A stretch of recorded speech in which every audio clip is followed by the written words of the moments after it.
Hi friends, ഇന്ന് നമുക്കൊരു അടിപൊളി പൂവ് ഉണ്ടാക്കാം. അപ്പോൾ അതിന് മുമ്പായിട്ട് എൻ്റെ ചാനൽ ആദ്യമായിട്ട് കാണുന്നവരൊന്ന് സബ്സ്ക്രൈബ് ചെയ്തേക്കണേ.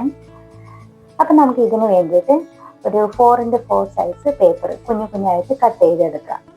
അതിങ്ങനെ രണ്ടാക്കി മടക്കിയതിന് ശേഷം ഇതുപോലെ പെറ്റൽ ഷേപ്പിൽ മുറിച്ചെടുക്കുക. കുറച്ച് കൂടുതലായിട്ട് ഇതുപോലെ മുറിച്ചെടുക്കണം കേട്ടോ. നമുക്കൊരു 10-35 ഫ്ലവർ എങ്കിലും വേണം.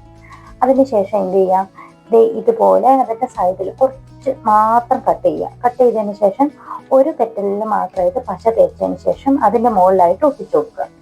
ഇതുപോലെയുള്ള ഫ്ലവർ കുറച്ച് കൂടുതൽ ഉണ്ടാക്കി വെക്കണം കേട്ടോ. ഇനി നമുക്ക് ഈ പൂവിന് വേണ്ടിയിട്ട് ഒരു തണ്ട് ഉണ്ടാക്കാം. അതിന് വേണ്ടി 4x5 സൈസ് പേപ്പർ എടുക്കുക. അതിന് ശേഷം ഇതുപോലെ കുത്തി വെച്ചിട്ട് ചെറുതാക്കിയിട്ട് ഇതുപോലെ മടക്കി വെക്കുക. ശേഷം അതേ രണ്ട് സൈഡും കട്ട് ചെയ്തതിന് ശേഷം പശ വെച്ചിട്ട്, സാധാരണ പശയായാലും മതി കേട്ടോ, പശ വെച്ചിട്ട് ഇതുപോലെ ഒട്ടിച്ചു കൊടുക്കുക.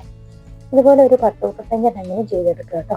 പിന്നെ നമ്മളൊരു കുപ്പി അങ്ങനെ വെച്ചതിന് ശേഷം അതേ സെയിം കളർ പേപ്പർ തന്നെ ഇതുപോലെ വട്ടത്തിൽ മുറിച്ചെടുത്തതിന് ശേഷം ഇനി നമ്മുടെ കുഞ്ഞു കുഞ്ഞു ഫ്ലവേഴ്സ് എല്ലാം എടുത്ത് ഇതുപോലെ ഇങ്ങനെ ഒട്ടിച്ചു കൊടുക്കുക. മുകളിലായിട്ട് ഇങ്ങനെ തട്ടായിട്ട് ഒട്ടിച്ചു കൊടുക്കുക. കുറച്ച് സമയം എടുക്കും കേട്ടോ. വീട്ടിൽ വെറുതെ ഇരിക്കുന്നവർക്കും വീട്ടമ്മമാർക്കൊക്കെ ചെയ്യാൻ പറ്റിയ നല്ലൊരു ഹോം ഡെക്കറാണ്. അങ്ങനെ ഇത് മൊത്തമായിട്ട് ഇങ്ങനെ ഒട്ടിച്ച് കൊടുക്കുക.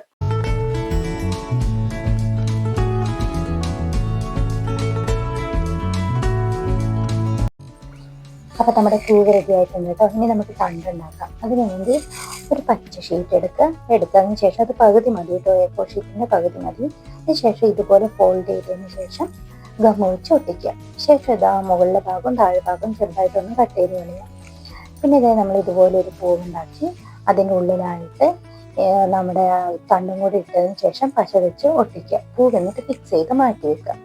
പിന്നെ നമുക്ക് 2 ഇല വേണം. അതിന് വേണ്ടിയിട്ട് ഇതുപോലെ A4 ഷീറ്റ് ഞാൻ 4 ആക്കി മടക്കി ഇതിനെപ്പറ്റി ഇതുപോലെ ഒരു ഷേപ്പ് വെച്ചിട്ട് ഇല ഉണ്ടാക്കി ഇല മുറിച്ചെടുത്തു. ശേഷം അതേ ടൂത്ത് പിക്ക് വെച്ചിട്ട് ഒരു ഇലയുടെ ഒരു ഷേപ്പിലേക്ക് ആക്കാൻ വേണ്ടി ചുമ്മാ ഒന്നിങ്ങനെ ഫോൾഡ് ചെയ്ത് മുകളിലേക്ക് താഴേക്ക് ചുമ്മാ ഇങ്ങനെ ഫോൾഡ് ചെയ്ത് ഇങ്ങനെ കൊടുത്തു. അതിനുശേഷം നമ്മളിത് ഇലയെല്ലാം ഒട്ടിച്ച് വെച്ചിട്ടുണ്ട്. ഇപ്പം നല്ല ഭംഗിയുള്ള പൂവ് റെഡിയാണ് കേട്ടോ. എല്ലാവരും ട്രൈ ചെയ്യുക. Thank you.